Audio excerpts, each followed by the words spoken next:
Dr. Kavika Winter.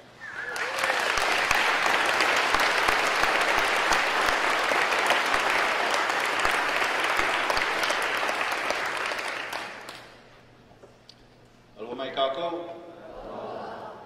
Oh, that coffee never kicked in yet. Try that again. Aloha mai kako. Aloha mai no. It's so nice to be back and see so many friends in Ohana. I always look forward to this conference every year. The steering committee selected me to introduce this morning's keynote speaker. And when I called him a few weeks back to let him know, he said, oh, I was wondering who they're going to have introduce me, if he was going to be one of my teachers or one of my mentors, but he's really glad that it ended up being one of his friends and his peers.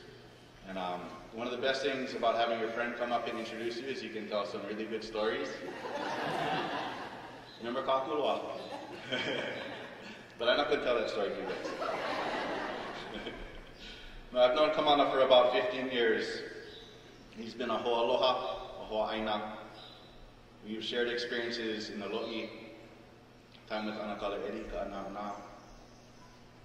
We've shared experiences in life, in death, in birth, and in growth.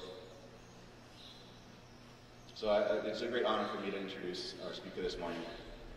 Yesterday, we heard from Sig Zane and his two sons about the concept of makabalu.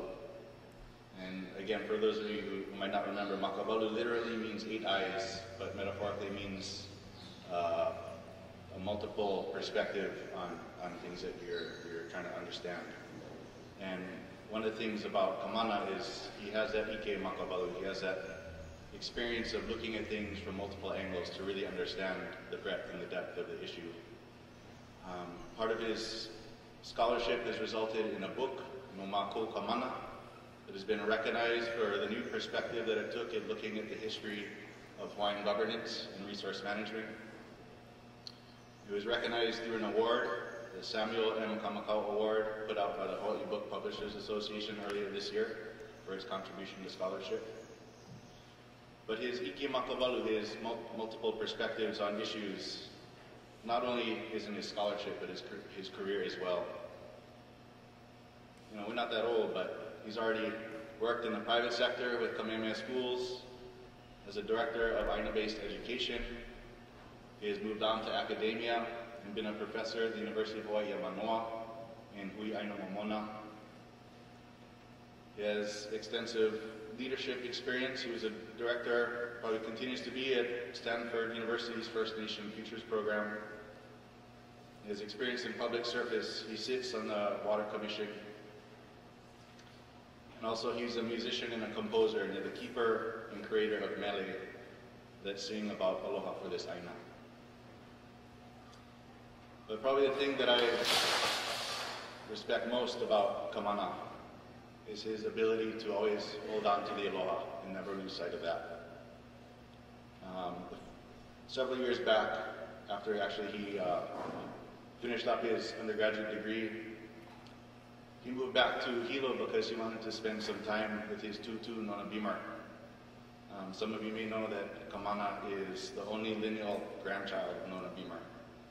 And he recognized the need to spend some time with her, to be with her, to learn from her, and to help her in the last phase of her life.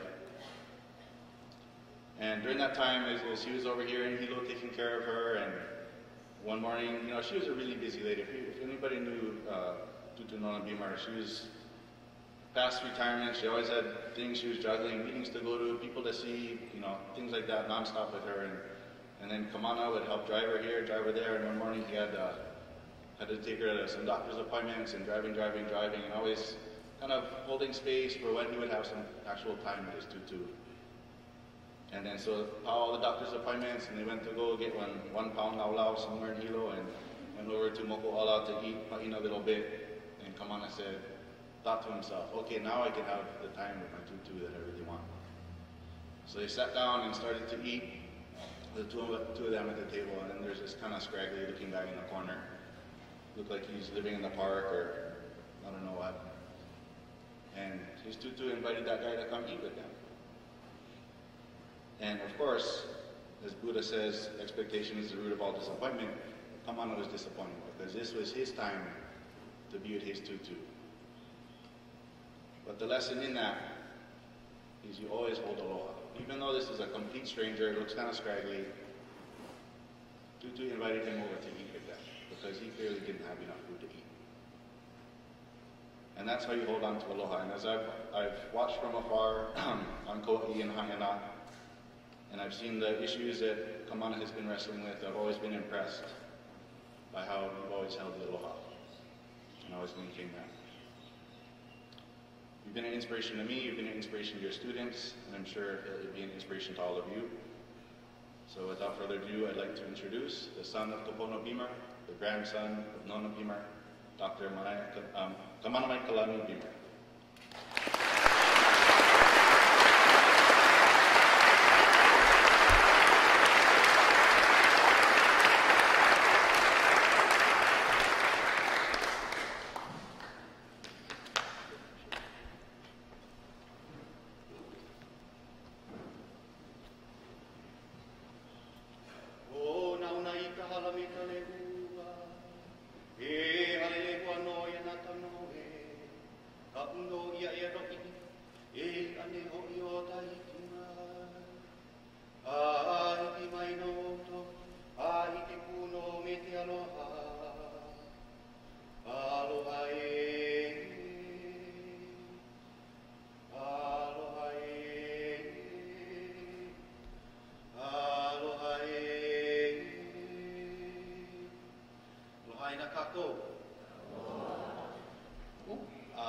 Mahalo kavika for the awesome introduction. I didn't expect to get choked up before I even start talking. And at the same time, surprised at all those good things he was saying, whoever that person did. Really, I'm just somebody trying to figure it out. And that's kind of what I'll talk about with you folks here today, is my attempts at trying to figure it out.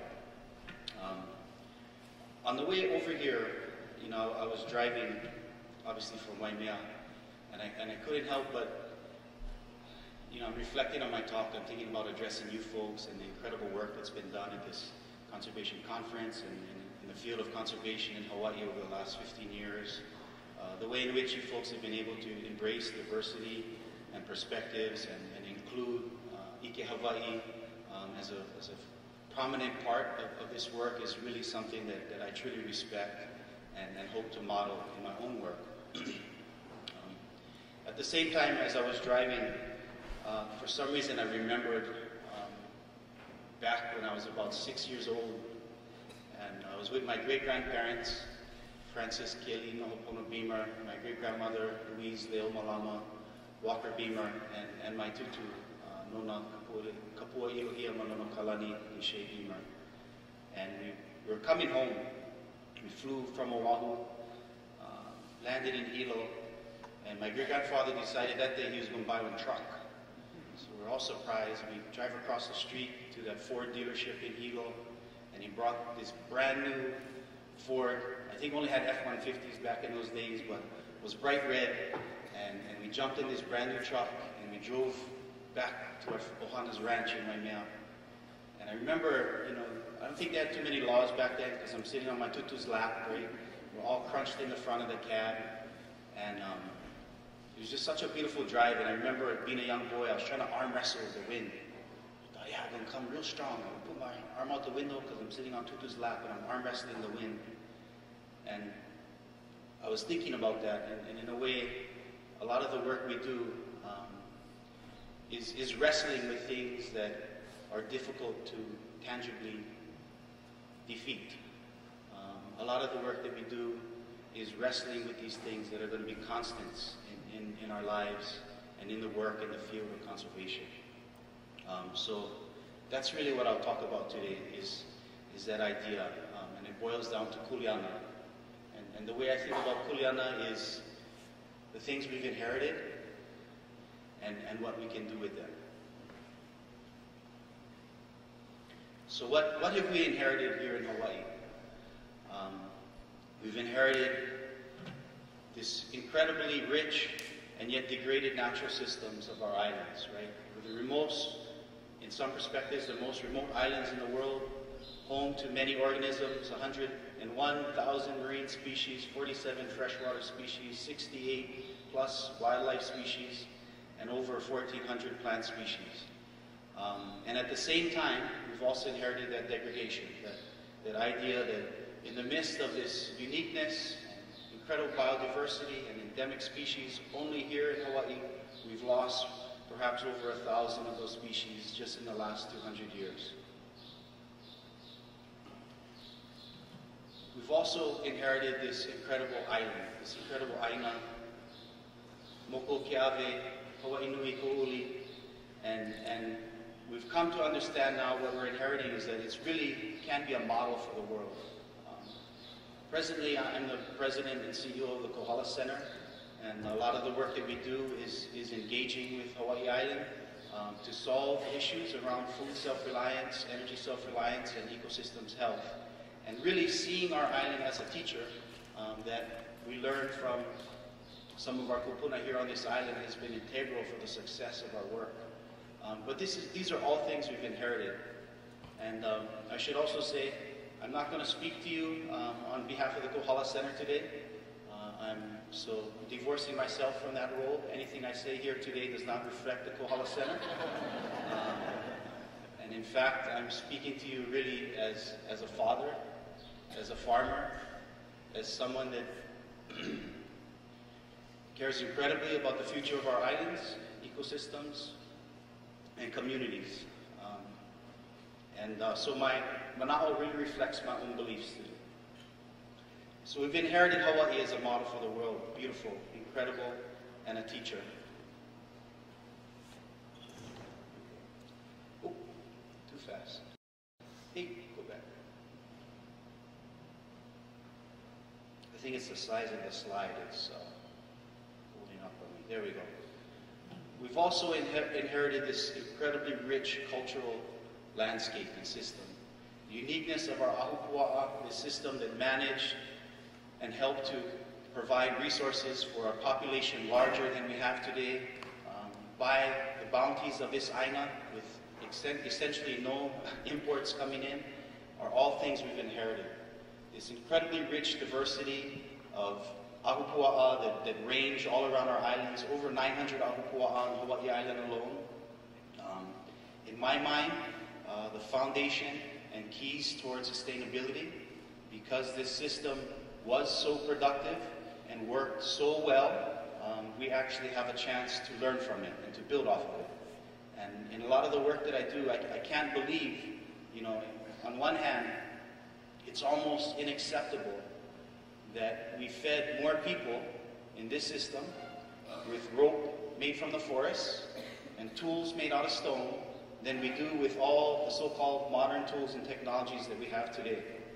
It's unacceptable. It's shameful. Yet at the same time, it's incredibly empowering to know that we can build off of the system, that we have an opportunity to learn from it and to refine it and to use it as a model.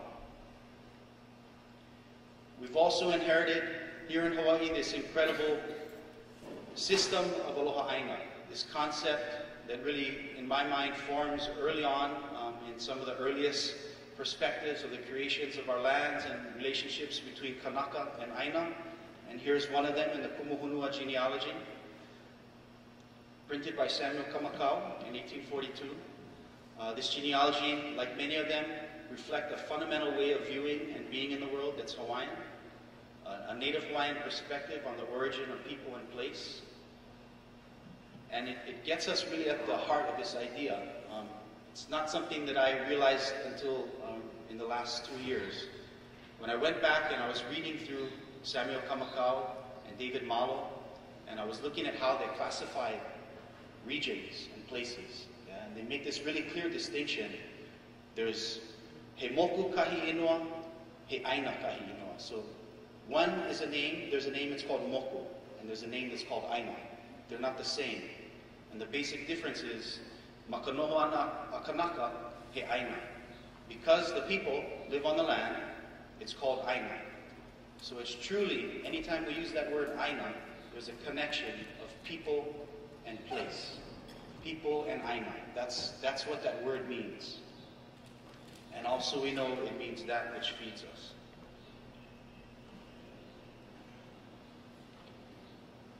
So with Aloha Aina, what we've inherited, this perspective that allowed culture and society to thrive in these islands in ways that we haven't thrived since, are amazing to me. They're incredible, and sometimes I think we overlook them. I think about this. How is it possible? Yeah, you think in the English language, I love my mother, I love my grandmother, I love my place, I love my house. Those are sort of distinct kinds of love, right, when we think about them. I love my partner, I love my child. And how is it that this idea of Aloha Aina, that aloha is that same perspective, that same empathy you have for a sick child, is used to express the relationship between a person and their resources? That's incredible to me. And it's something that I think we're still continuing to uncover and understand. We've also inherited the illegal U.S. intervention and overthrow of the Hawaiian Kingdom government. I point this out because this has ramifications in terms of natural and cultural resource management in Hawaii. After the overthrow, over 2 million acres of lands across Hawaii were seized and control transferred to successive governments, really from the provisional government in 1893 to the Republic of Hawaii in 1894, and are contemporarily managed by the state of Hawaii in 1959 up until today. All things we've inherited. Alongside that, we've inherited these structures that come along with the management of those resources and systems. Department of Land Natural Resources, which I sit on as a water commissioner, right? Kamehameha Schools is another structure we've inherited that works towards managing resources. All of the various commissions, DOFA, we can go on and on and on and on.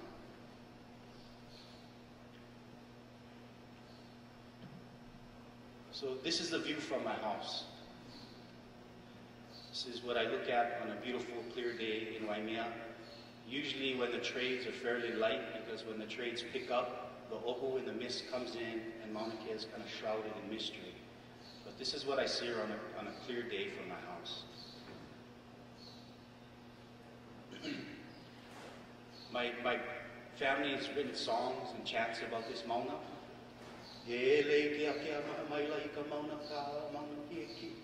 Iluna ko kila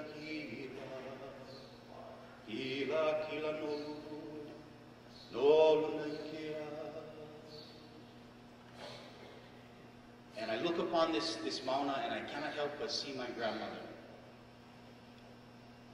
I cannot help but hear the songs that my uncle wrote, see my great-grandparents, think of the times that we spent in her malu.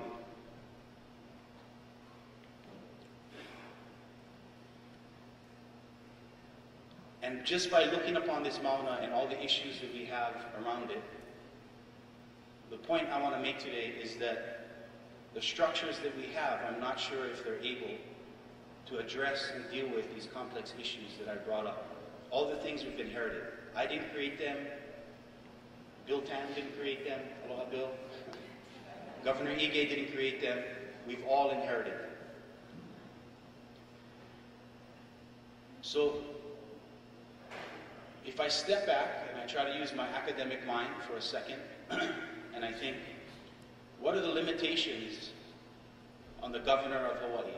What are the limitations on the structure, not the person, the structure, the office? What are the limitations on the chairman of the Department of Land and Natural Resources? What things do those structures inhibit them? What have they inherited?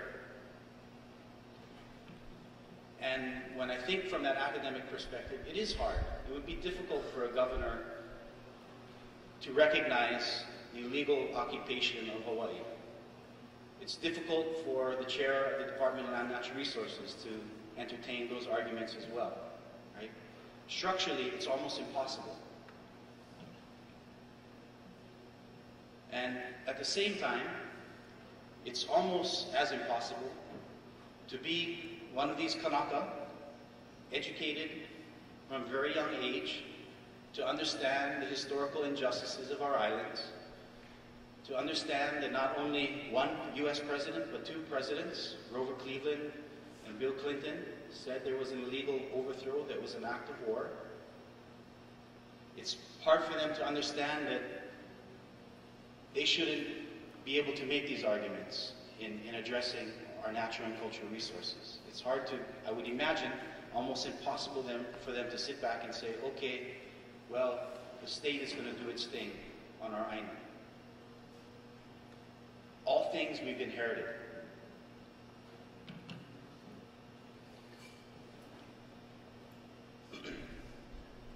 And at the same time, in the work that I do, which sometimes is incredibly conflicted and painful internally, and sometimes is really joyous and celebratory, I gotta believe that people can change and create new structures. If not, I should go home and just drink beer right now and give it all up. And so, when I look at this image here, a Hawaiian police officer, two grown men, look at them, powerful grown men embraced in hone. In the midst of these structures colliding and the limitations upon all of them, they found a way to embrace.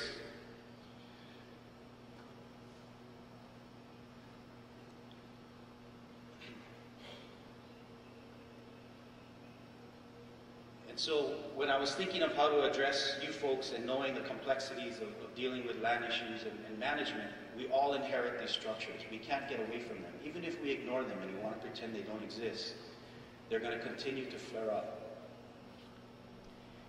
And I gotta believe that people can change and create structures. So it took me so long to finish this talk because I was trying to get to this really hopeful place to know that we can change and create new opportunities for discourse and dialogue that lead towards better management of resources. And thank God I had great mentors, so I didn't have to look too far. And I stepped back and I thought about the story Neil Hannes told me.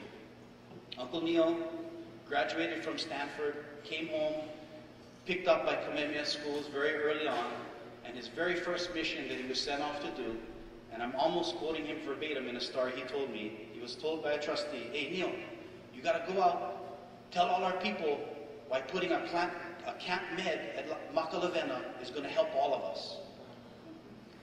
That was his first mission, was to sell to the Hawaiian people why a very exclusionary Camp Med in Makalavena, one of the most pristine natural and cultural resources, beautiful places on our entire islands, why it should be developed and used for exclusive use to raise revenue to give back to the schools.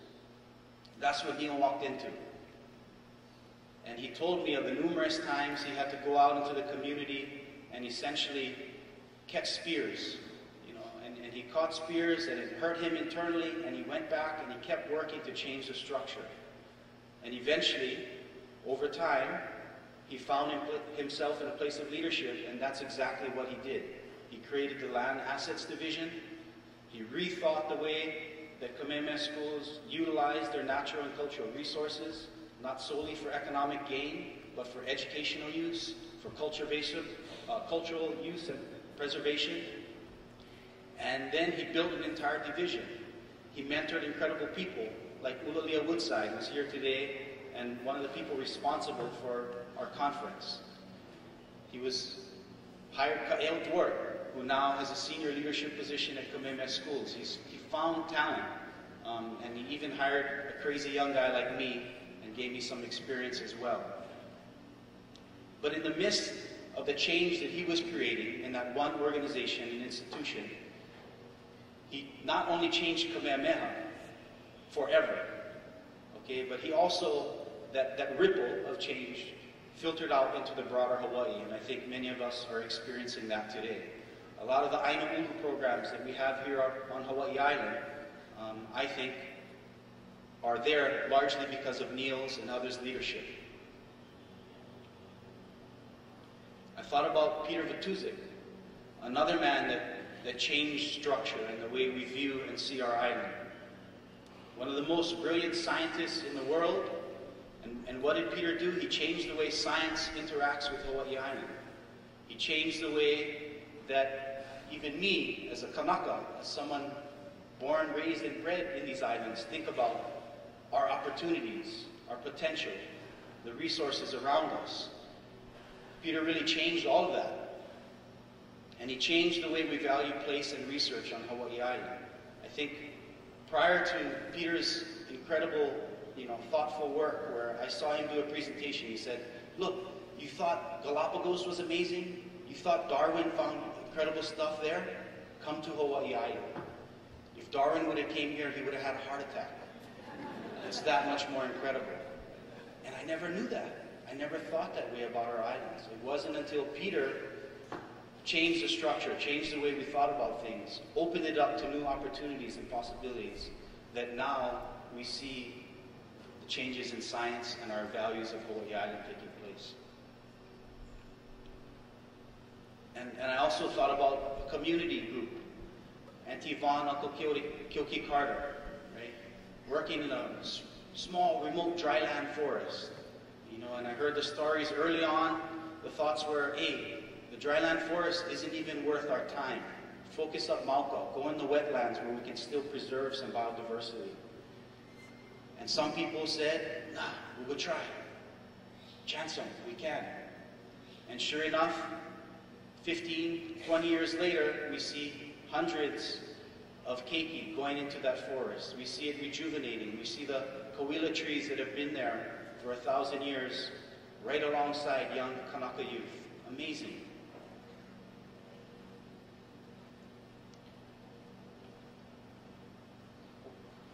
So, in my mind, that's all we can really do. We inherit certain things. Some of them are good, some of them not as much. But we can change structure. Structure is dependent on unique and creative people to make a difference. And I think that's why we're all here. So in my mind, when I think about my own future work, it's not about what we inherit or what we work for, but what we do. Because to conserve is to leave something behind. And I thought a lot, what do I want to leave behind in my work? I think about this all the time. That's why I worked for Kamehameha Schools, and I found a new position at the University of Hawaii, and now I'm the new position at the Kohala Center, is because I always struggle with this question, what do I want to leave behind? And for me, it's a more self-reliant Hawaii. It's a Hawaii that feeds itself. A Hawaii that really values our uniqueness of our cultural and natural landscape. It's a Hawaii that's inclusive. Like an earlier time period in Hawaii where your connection to this place, your role in society and government depended on whether or not you're committed to Hawaii. And that's the future that I try to think for and what I want to leave behind. So I hope for the rest of your day, if you're in the midst of these struggles with structure and trying to figure out if you are making a difference, is it the right fit? Step back, ask yourself these questions, and recalibrate, and reach out, and we can help each other, because these issues and challenges are going nowhere. Neither are we. So together, we can work through them and create a better Hawaii. Mahalo pia.